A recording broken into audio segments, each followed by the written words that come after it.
Hello everyone, Tensei Twister here, and welcome to the first episode of a new show where I plumb the depths of pointless moe tat and attempt to decipher whether it's worth buying or not. The show's called Chansu or Pantsu, with Chansu being the Japanese word for opportunity, and Pantsu quite obviously being the Japanese word for shit.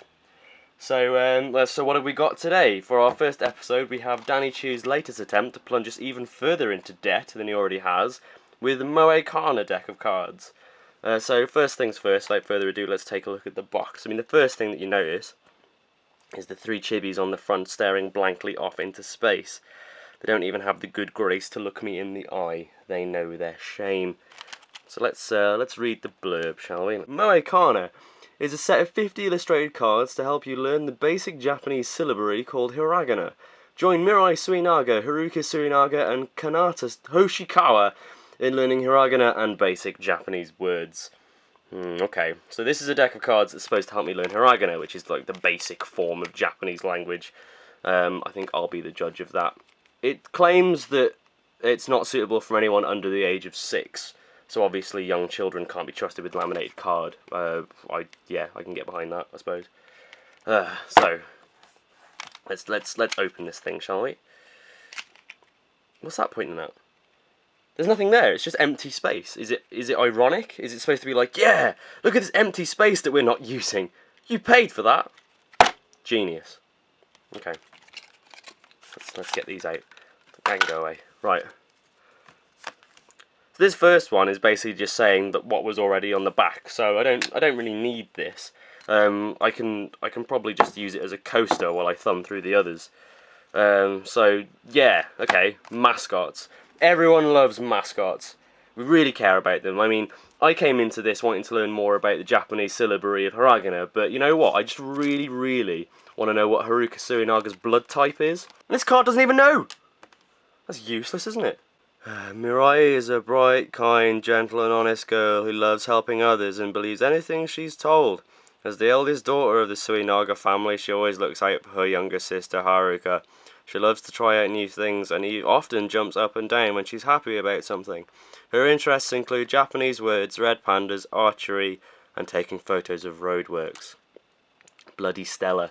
Right, so these are supposed to have basic Japanese words on them, so can someone care to explain to me how Akumako, Little Devil Girl, is A, simpler than just Akuma, that one asshole from Street Fighter, B, a sort of word that someone, especially a tourist or someone who's older than 6 years old, ever going to use in a realistic situation?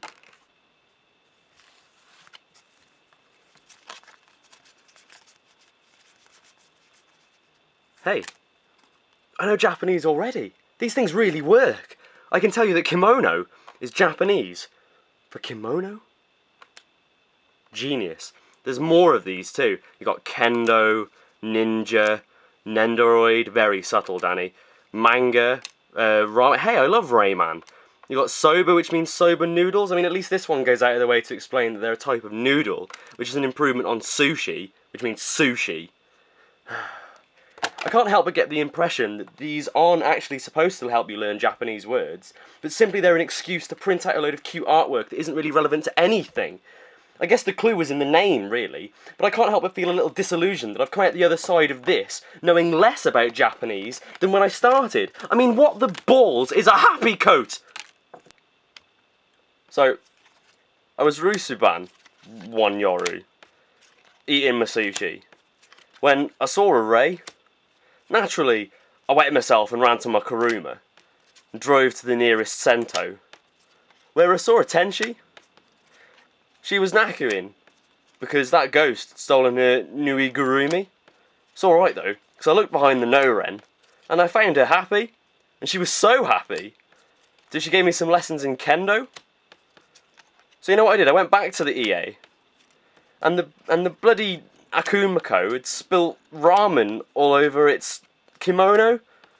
So I roared like a Tora, and it was like, whoa, and buggered off. You know what?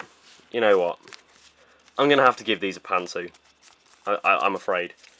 Because let's face it, you may as well just print the word moe out 50 times, and then ask a 6-year-old to scrawl, I don't know, an usagi or something on them. It would give you the same amount of satisfaction. And you'd probably learn more that way as well. You'd learn the same amount of Japanese for far less money. If you can't be bothered to do that, then maybe these are the cards for you. Might I suggest a lobotomy as well? I suppose they could be handy for something.